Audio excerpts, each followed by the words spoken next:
It began with a cup of tea. Nothing more. Nothing less. Just a warm drink in the stillness of a suburban night. In Willow Creek, a quiet cul-de-sac outside Plano, Texas, the Mitchell family lived a life that looked polished from the outside, the type of household you'd see in local business newsletters or neighborhood barbecues. Brandon Mitchell was known as the man who built his way up from nothing.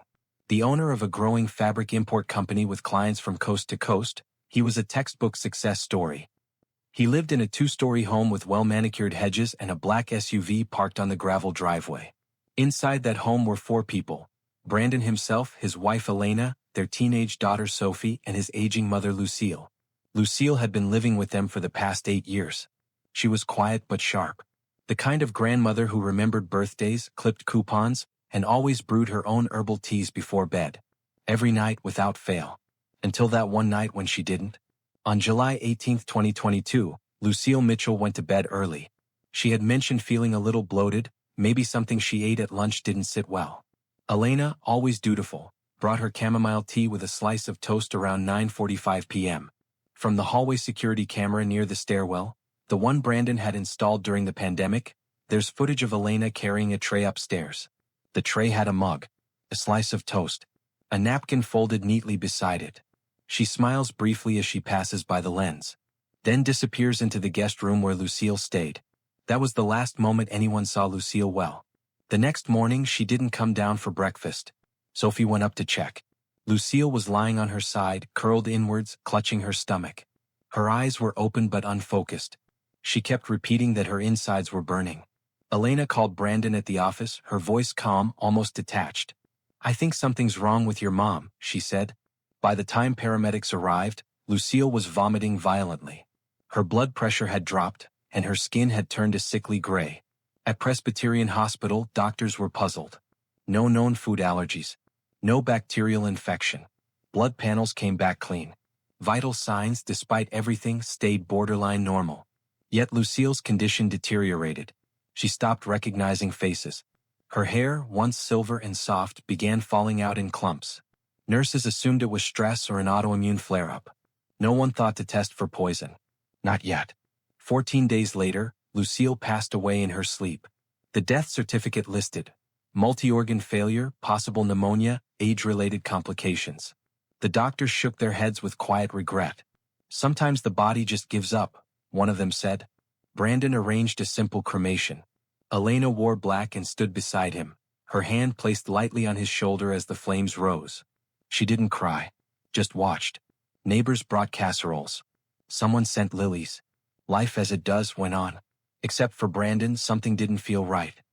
He'd wake up sweating at night, plagued by images of his mother's last days, her vacant stare, the sound of her moaning from her bedroom down the hall.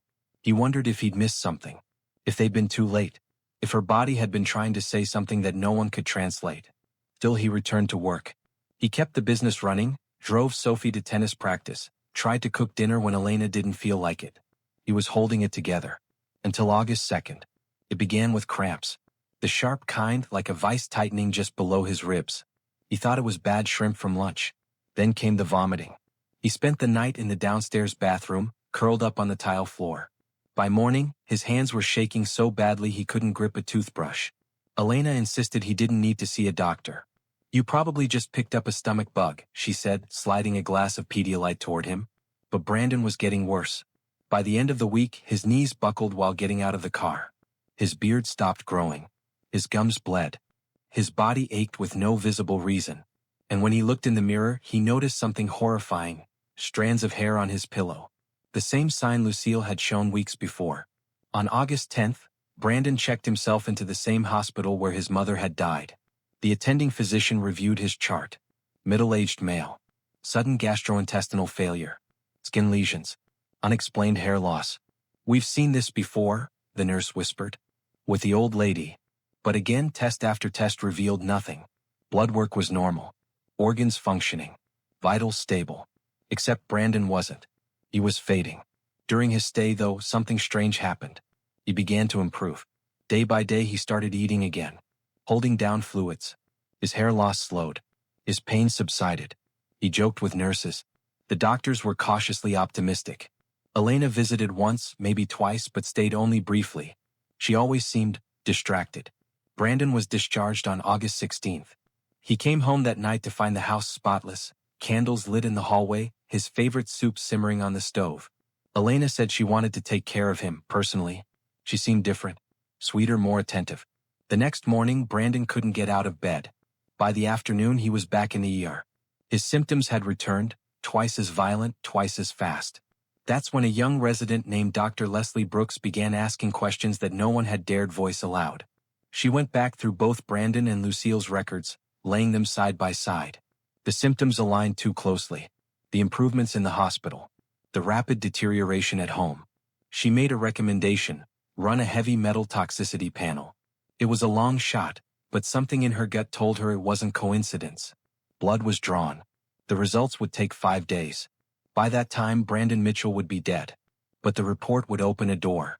One that no one in the Mitchell household was ready to walk through. There's something terrifying about a sickness that doesn't make sense. Something even more disturbing when it mirrors a death already mourned. Brandon Mitchell had always been healthy. Not a gym fanatic, but steady, the kind of man who kept his cholesterol low, took his vitamins, and drank black coffee. He didn't smoke, didn't drink excessively. His stress, if anything, came from running a business and keeping his family life intact. So when he was admitted to the hospital with sudden gastrointestinal symptoms and unexplained fatigue, doctors treated it like an acute illness. Maybe food poisoning. Maybe stress-related gut inflammation. All reasonable theories. But none held. Because the illness didn't behave reasonably. In the hospital, Brandon's body responded to treatment. Fluids, rest, a few for nutrients. His vomiting stopped. His temperature normalized. His blood pressure stabilized. The weight in his limbs lifted. It was almost as if his body had been taken out of a hostile environment, like removing a plant from poisoned soil. And for a moment, the staff felt relief. They told him he was lucky he came in early. A few more days at home, they said, and it might have been worse. They didn't know yet that he would be back within 48 hours, and that next time he wouldn't survive. August 16th. Brandon returned home. Elena met him at the door, smiling faintly. The kitchen smelled like roasted vegetables and rosemary chicken. Candles flickered softly on the dining table, a quiet gesture of warmth. She set down a plate for him with delicate care and said nothing about the hospital. Sophie, their daughter, was upstairs on a video call with friends. The house was quiet. Brandon took 2 bites of dinner before setting down his fork. His appetite was gone again. By 2 a.m. he was in the bathroom, shaking uncontrollably, retching into the sink. His fingers felt like they didn't belong to his body. His skin prickled. Something was very wrong. By sunrise, he couldn't walk. Elena made a calm phone call to the hospital, requested an ambulance, and packed a small bag for him with clean clothes and his favorite book. When paramedics arrived, they noted how pale he looked, and how calm his wife was. Back at Presbyterian Hospital, the staff were stunned. They had just discharged him in good health. Now his condition was worse than ever. Dr. Leslie Brooks, the young resident who had followed both Lucille and Brandon's cases, asked for permission to run deeper toxicology tests. Something wasn't adding up. The pattern was too strange. 2 members of the same household, suffering nearly identical symptoms just weeks apart. "Look at the blood work," she told the attending physician. "It's not normal, it's suspiciously flat. Nothing's reacting." The attending frowned. "Flat how?" "Like something's masking the signals," she said. "Like we're not seeing what's actually killing him." They drew more blood. This time, the tests would look for something far more obscure, not viruses or bacteria, but the unseeable killers, heavy metals. It took 3 days for the results to come in. On August 19th, the lab report arrived in a sealed envelope marked urgent toxicology, high priority. Inside, the findings were chilling. Brandon Mitchell's blood showed lethal concentrations of 2 substances, thallium and arsenic. Thallium is a heavy metal that was once commonly used in rat poison, now banned in most countries for its devastating neurological effects. It causes hair loss, muscle weakness, paralysis, and eventual multi-organ failure. Arsenic, equally infamous, causes severe gastrointestinal distress, cellular damage, and over time, death. What alarmed the medical staff wasn't just the presence of these toxins, but the amount. Levels in Brandon's system were hundreds of times higher than permissible limits. This wasn't environmental exposure. This wasn't accidental ingestion. This was deliberate. The hospital immediately called law enforcement. 2 plainclothes officers from the Plano Police Department arrived at the hospital by noon. They were briefed by Dr. Brooks, who now had a third chart in her hand, Lucille Mitchell's final medical record. She showed them the patterns. Same onset. Same symptoms. Same recovery in hospital. Same sudden deterioration at home. And now the same poisons. There was no official toxicology on Lucille. Her body had been cremated within 24 hours of death, per the family's request. There was nothing left to test. But the doctors now believed with near certainty that she had been poisoned too. Detective Samuel Reese asked the obvious question. Who had access to both of them? Only one person. At the Mitchell home, Elena was folding laundry when officers knocked. They didn't arrest her. Not yet. They asked her to come to the station for questioning just to clarify some things. She agreed. Come. Cooperative. She said she didn't know how Brandon got sick again. She'd done everything to take care of him. She even cut red meat from his diet, cooked organic vegetables, made smoothies every morning. She cried a little, carefully. They asked about Lucille. She was old, Elena said. She had health issues. Then they asked her to submit a blood sample. Standard procedure, they explained. She hesitated. Just for a moment. Then nodded. The sample came back positive. Not for lethal amounts, but trace levels of thallium were found in Elena's bloodstream. She explained it away quickly. Maybe I touched something while cleaning up Brandon's vomit. Maybe it transferred. Doctors knew that trace ingestion wouldn't show up like this. But there was no way to prove she had consumed it voluntarily, or in what dose. The next night, Brandon Mitchell died. He passed at 10:40 p.m. alone in the ICU. His heart failed, organs collapsing under the strain of the poisons tearing through his system. The medical team had done all they could. But no one could reverse a process that had started weeks before, when someone he trusted served him dinner. Detective Reese called it then. This is not an accident, he said. This is murder. The question now was who had committed it, and why. Truth doesn't always arrive with noise. Sometimes it slips in quietly, in a sealed lab envelope, in the shape of two words, arsenic, thallium. August 21, 2022. A humid Sunday afternoon in Plano, Texas. At Presbyterian Hospital's internal pathology lab, a technician named Megan Ruiz noticed a blinking red flag on her toxicology dashboard. The blood panel flagged not one, but two heavy metals at alarming levels, arsenic and thallium. She reviewed the patient's ID again. Brandon A. Mitchell. Male. 44. Already marked as deceased. Cause, multiple organ failure. Now that cause had a name. She printed the results, placed them in a sealed folder marked priority, notify immediately, and hand-delivered them to the attending physician, who didn't say a word while reading. He just sat down and called the police. That afternoon, Detective Samuel Reese stood in front of Brandon's hospital file, reading it slowly line by line. The phrases echoed: vomiting, hair loss, neurological dysfunction. Identical symptoms to Lucille Mitchell, the mother. No toxicology performed at the time of her death. Body cremated. The evidence was no longer just medical. It was criminal. The Mitchell household on Maple Ridge Drive was now the center of a homicide investigation. The first thing police did was request toxicology tests for every living member of the household, not just to detect exposure but to identify survivors, witnesses, or possibly perpetrators. Sophie, the teenage daughter, was cleared. No trace of toxins. Elena Mitchell, Brandon's wife, initially refused. She said it was invasive. She said she had nothing to hide. She said it was unnecessary. Eventually, under gentle but persistent pressure, she agreed. Her results came back days later. Trace amounts of thallium in her blood. Too low to be considered harmful, but too high to be coincidence. When asked about it, Elena offered a well-prepared explanation. She claimed she must have inadvertently absorbed something while cleaning up after Brandon. She described wiping down the bathroom, cleaning his bedsheets, handling his clothes. She even threw in the word cross-contamination as if rehearsed. Dr. Leslie Brooks, who had followed Brandon's case closely, wasn't buying it. Household exposure might explain a single element, she told Detective Reese, but not both, and not in those levels. There was something else bothering her. Brandon's decline had a pattern. He improved in the hospital, then deteriorated at home, rapidly. It wasn't just coincidence. It was control. Someone was managing his exposure, adjusting the dose, keeping it slow and untraceable, until it wasn't. And only one person was consistently in charge of Brandon's meals, drinks, and medication. Police obtained a warrant to review Brandon's phone, emails, and personal files. It was routine, standard in suspected homicide cases. The first surprise wasn't on Brandon's phone. It was on Elena's. Her call logs showed near-daily communication with a man named Derrick Hale. Not unusual on the surface, Derrick was Brandon's old college friend. He had appeared in family photos, had shared Thanksgiving dinners at the Mitchell house, and had even served as a reference when Brandon applied for a business license years ago. But here's what raised eyebrows. Elena called Derrick 14 times during Brandon's hospital stay. She texted him 62 times in 1 week. Many of those messages were late at night, often between 1 and 3 a.m.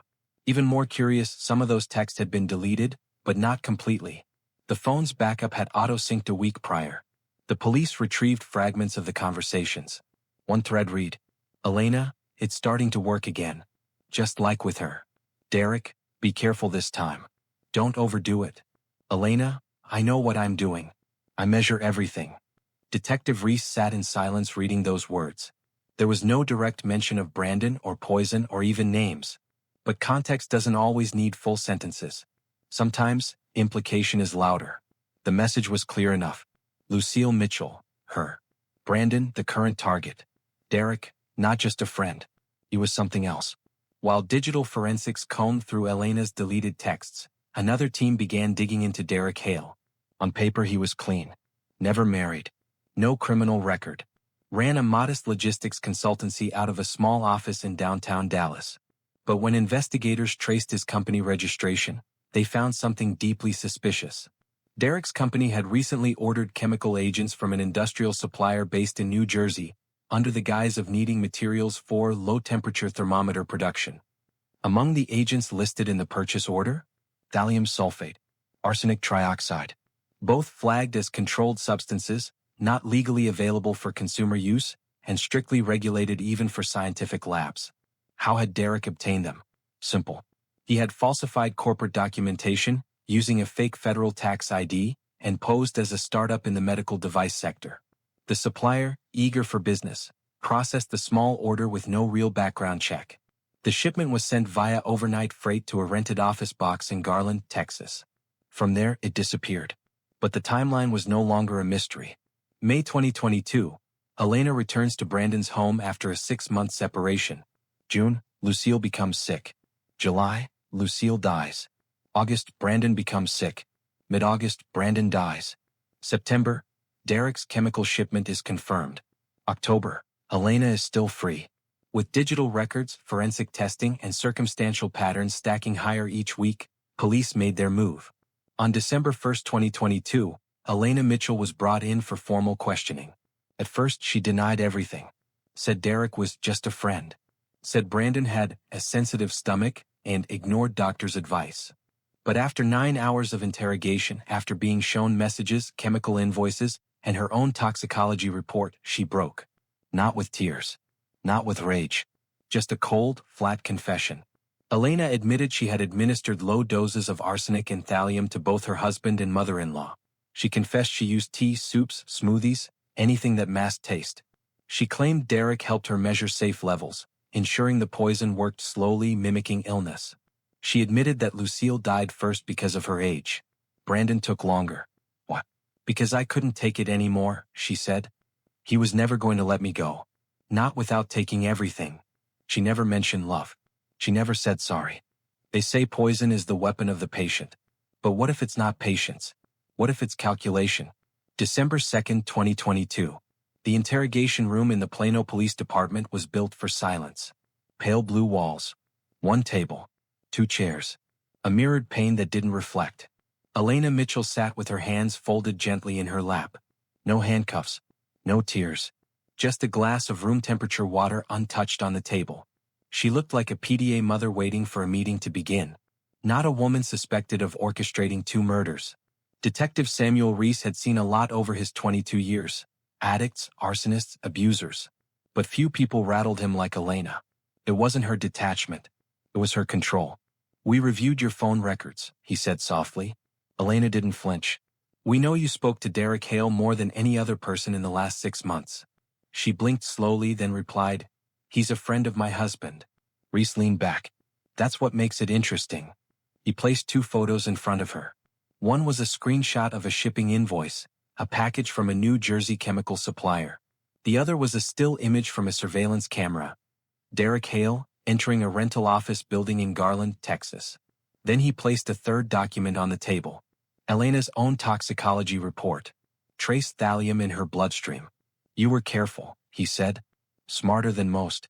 You even poisoned yourself just a little, didn't you? Her eyes met his just for a moment. That was the first crack. 2 years earlier, Brandon and Elena's marriage had started to unravel. The pandemic had tested many families, but for them, it widened a distance that had always been there. Unspoken resentments, financial tension, arguments that never resolved. Elena moved out with their daughter, Sophie, in late 2021. She told friends it was just space. But during that time she reconnected with Derrick Hale. And Derrick had always admired Elena. More than he'd let on. According to his search history, which police would later seize, Derrick had begun researching poisons as early as February 2022. Not just how to kill someone, but how to kill them slowly. How to make it look natural. How to avoid detection. He had searched for arsenic in food, does it leave a taste? Thallium poisoning, hair loss timeline. Symptoms of old age, organ failure versus poisoning. Some of the phrases had been entered over 100 times. And in one search log, dated March 11th, Derrick typed, "How to make someone die at home but not in hospital." That line told investigators everything they needed to know. Elena's return to the Mitchell home in May 2022 wasn't an act of reconciliation. It was the first step of a plan. She'd laid out conditions to Brandon. Separate bedrooms. Monthly personal freedom money. Total autonomy. He agreed. Desperate maybe. Hopeful. He wanted his family back. He never realized he was handing his killer the perfect cover. Back in the house, Elena began assuming control of daily routines. She gradually dismissed their longtime housekeeper. She began cooking. Preparing drinks. Especially tea and smoothies, liquids easy to dissolve powders in. Lucille Mitchell, Brandon's aging mother, was the first to fall ill. Elena made the tea herself. She served it at night. Lucille's decline was fast. But not too fast. It had to seem natural, not dramatic. Vomiting. Weakness. Hair thinning. The doctors chalked it up to her age, her past illnesses. No one ordered a heavy metal screen. There was no autopsy. She was cremated within 24 hours. A perfect disappearance. Then came Brandon. For weeks, Elena administered low, regulated doses. Enough to make him weak. Not enough to kill. She needed the hospital pattern to develop. He gets sick. Goes to the ER. Feels better.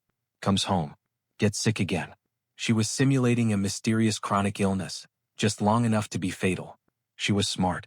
But science, eventually, is smarter. In the interrogation room, Detective Reese didn't raise his voice. He didn't slam the table. He simply said, "You poisoned your husband. And you did it over dinner." Elena didn't deny it. She said, "He wouldn't let me go. But he wouldn't let me stay either. So I made my own exit." Police retrieved security footage from the rental unit Elena used in early 2022, the months before she returned to Brandon's home. The camera clearly showed Derrick visiting multiple times, always with small packages or envelopes. The timestamps matched the chemical delivery dates.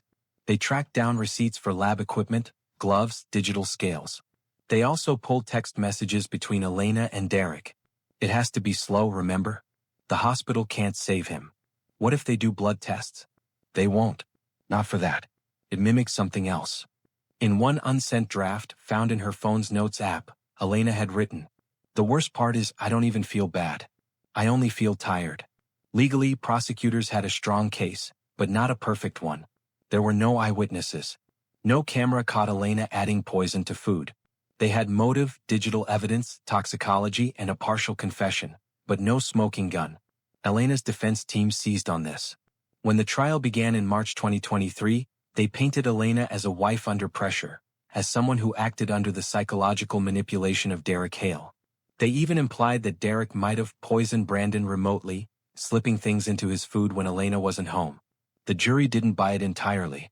But reasonable doubt is a powerful thing. In September 2024, after nearly 2 years in detention, Elena Mitchell was granted bail. Not because she was innocent, but because the court cited her cooperation, lack of direct physical evidence, her responsibilities as a mother to a minor. She walked out of the courtroom wearing a gray suit. No handcuffs. No tears. Derrick Hale, on the other hand, remained in custody. His bail was denied. He had the paper trail, the chemicals, the searches, the fake company. He was the enabler. She was the executor. Two halves of the same plan. As of today, only one murder is officially recognized. Brandon Mitchell. Lucille's death remains classified as natural causes. There is no body, no lab test, no definitive proof.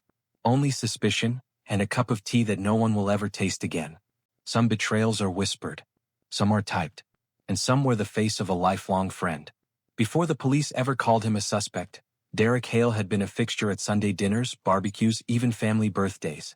To outsiders, he was just Uncle Derrick, Brandon Mitchell's old college buddy, the guy who always brought homemade salsa, who watched football on the couch, who helped set up folding chairs in the backyard. He was the safe kind of friend, which is exactly what made him dangerous. Detective Reese remembered the first time he saw Derrick in person. Tall, composed, well-dressed. He came voluntarily when summoned. Walked into the station like someone who had nothing to hide. They offered him coffee. He declined. Just water, please. Reese watched how Derrick sat, not slouched like the guilty, not tense like the nervous. He leaned slightly forward, open palms, casual eye contact. He was either very innocent or very well rehearsed. "We're reviewing Brandon's phone," Reese began. "You were in regular contact with his wife." "Daily, actually." Derrick nodded. "Yes." Elena was struggling. "I was just trying to be a support system." "And you two were close?" "We talked." She vented. "That's all it was." Reese pulled a printed screenshot from the file. A WhatsApp message timestamped July 19th, 2:13 a.m. Read, "It's starting to work again. Just like with her." He placed the sheet on the table. Derrick didn't even look down. "That could be about anything," Derrick replied quietly. "You're assuming it's about Brandon." Reese smiled thinly. "You're right. I am." Then he slid over another document. A purchase order, dated March 2022. From a fabricated company under Derrick's name, Hale Thermometric Instruments LLC. The item list: thallium sulfate, arsenic trioxide, and lab-grade measuring spoons. The supplier, based in New Jersey, had already been contacted. The email correspondence was traced to Derrick's IP. The shipping address was a rented mailbox in Garland. The pickup was confirmed by security footage. "You said you work in logistics," Reese said. "Tell me, what were you manufacturing?" Derrick said nothing. By then, the case against him was unraveling fast. A digital forensic audit of his laptop showed thousands of keyword searches related to poisons, masking agents, symptoms of chronic metal poisoning, and one particularly haunting phrase: "How much arsenic before heart stops?" He had downloaded PDFs of medical journals on organ failure, stored spreadsheets with dosing schedules, and bookmarked a blog titled "Subtle Signs of Slow Poisoning." But more damning than anything was the pattern. Brandon Mitchell had only become sick after Elena returned home. And Elena's behavior had only changed after frequent visits from Derrick. Sophie Mitchell, now 17, told investigators something else. She remembered seeing Derrick at her mom's apartment, back when they were living apart. Sometimes at night. Sometimes in the early morning. She remembered a time when he brought a small box and joked that it was her mom's secret weapon for dealing with stress. She thought it was vitamins. It wasn't. Meanwhile, Elena's confession, though partial, placed Derrick at the very center of the plan. He got the chemicals. He calculated everything. "I just followed instructions."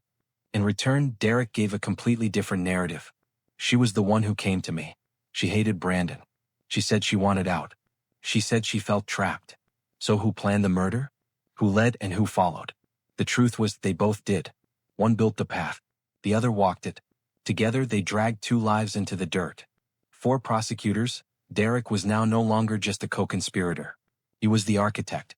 They filed additional charges: conspiracy to commit murder, premeditated procurement of illegal substances, fraudulent business registration for criminal use. His bail request was denied immediately. Even his defense attorney didn't argue too hard. In court, the timeline of betrayal came to light like puzzle pieces falling into place. October 2021, Elena moves out, begins confiding in Derrick. November, Derrick registers a fake company with vague manufacturing claims. February 2022, he begins purchasing lab-grade poisons. May, Elena moves back in with Brandon under prearranged conditions. June 30th, Lucille falls ill. August 16th, Brandon returns from hospital after first collapse. August 21st, he dies. September, Toxicology confirms lethal levels of arsenic and thallium. And all along Derrick kept texting. You're almost free. One more step. We've come this far. One curious detail emerged during trial.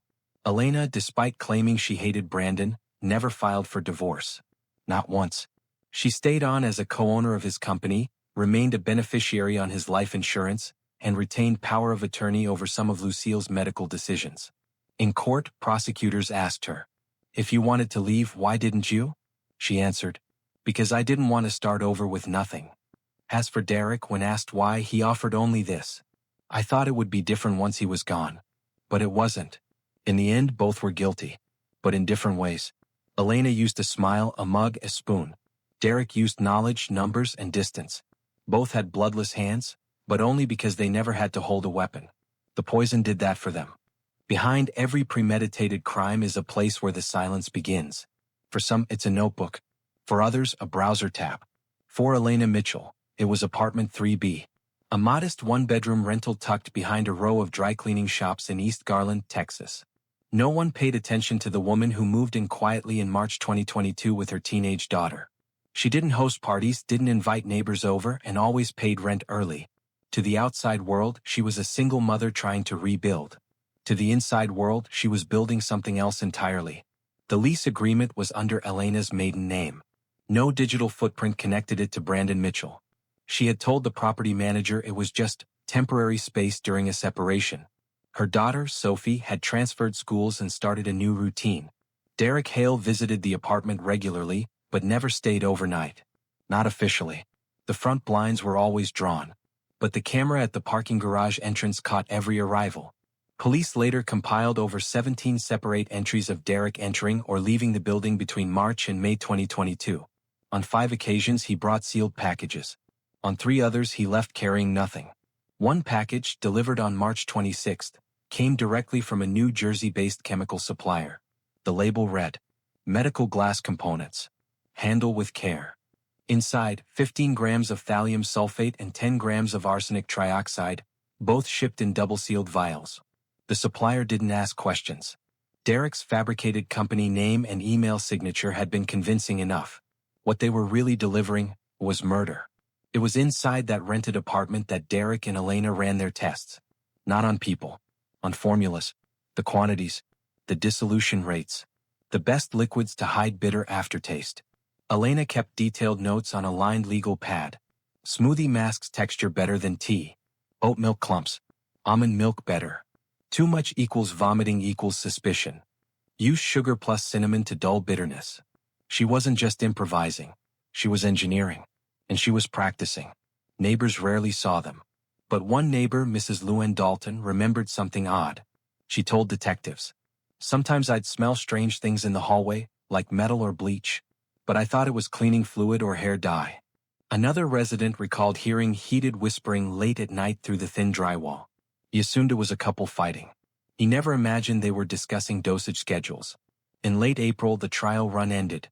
Elena informed her friends and landlord that she was moving back in with her husband, that things had changed, and she wanted to give it one last shot.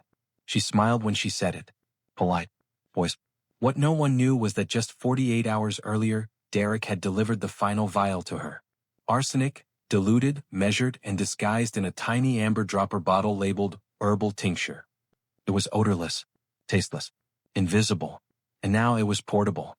When Elena returned to the Mitchell household in Plano, she brought with her a curated kitchen routine, a new bedroom dynamic, a quietly rehearsed demeanor, and a vial of death. She immediately resumed her role as caretaker. She offered to make Brandon's tea again. She insisted on prepping Lucille's protein shakes. She started doing the grocery shopping, the meal prep, and the plating, every stage of ingestion now under her control. In hindsight, even Brandon's journal, found after his death, reflected the eerie change. Elena seems lighter, like something's been lifted from her, or maybe placed on someone else. According to the digital kitchen timer logs, the poison began entering their systems in microdoses around June 10th. Elena logged each preparation session on her phone calendar under vague labels. Herbal. Blend number 2. Night drop. She used smoothies for Brandon, teas for Lucille. She ensured no one else in the household consumed those servings.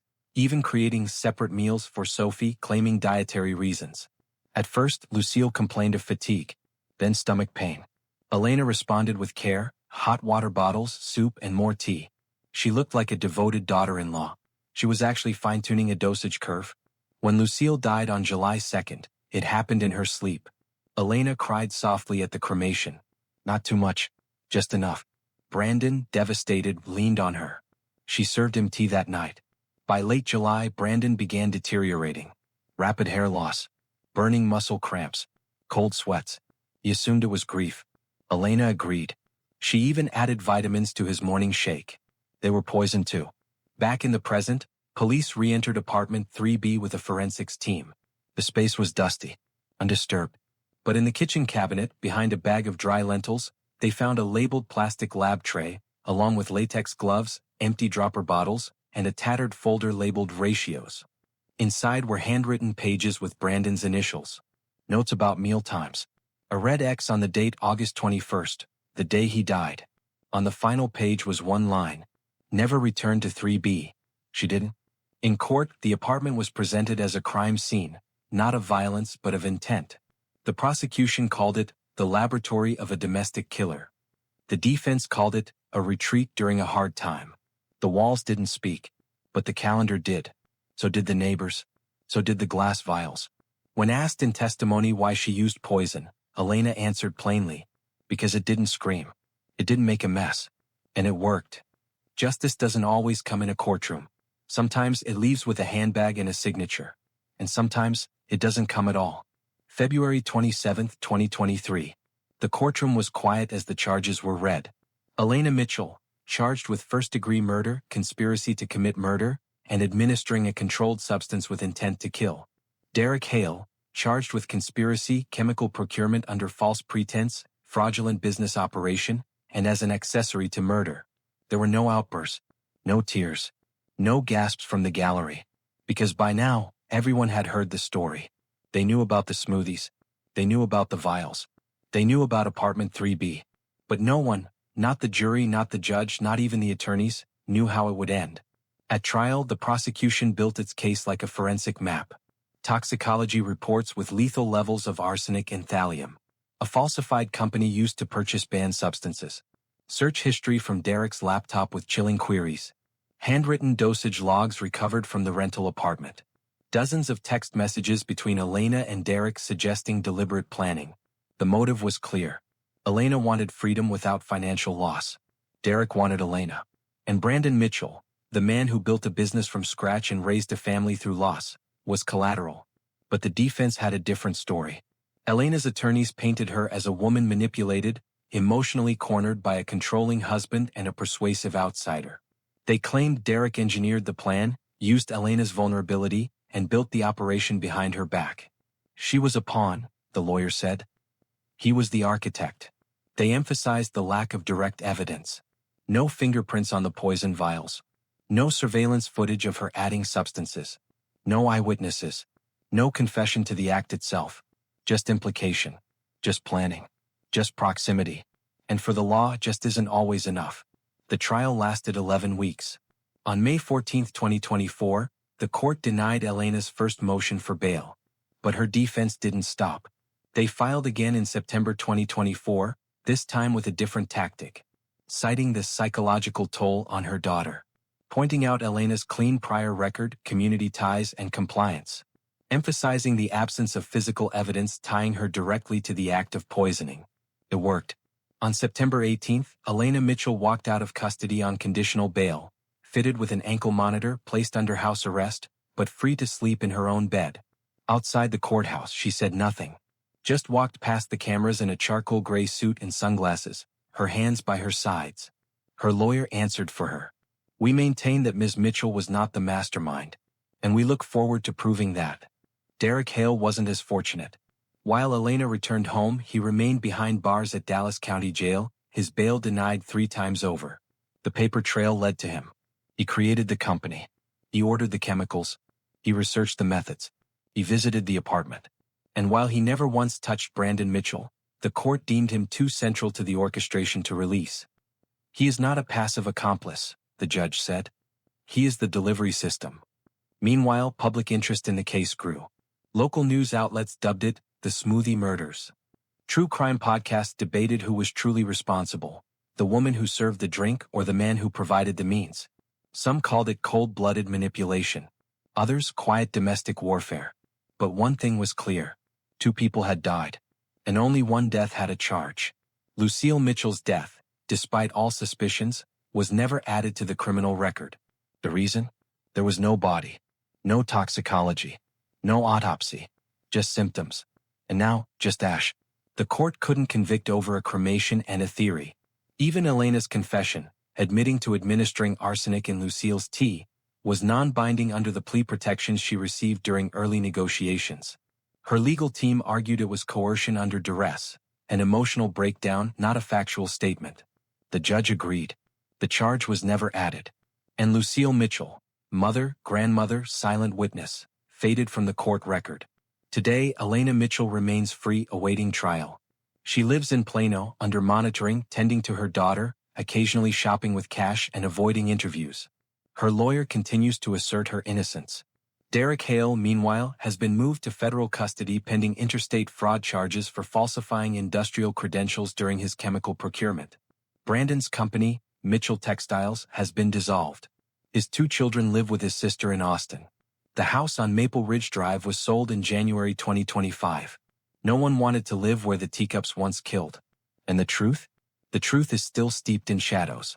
Because in the end, Elena never confessed to mixing poison into her husband's drink.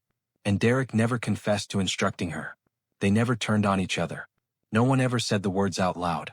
But the elements didn't lie. The bodies didn't survive.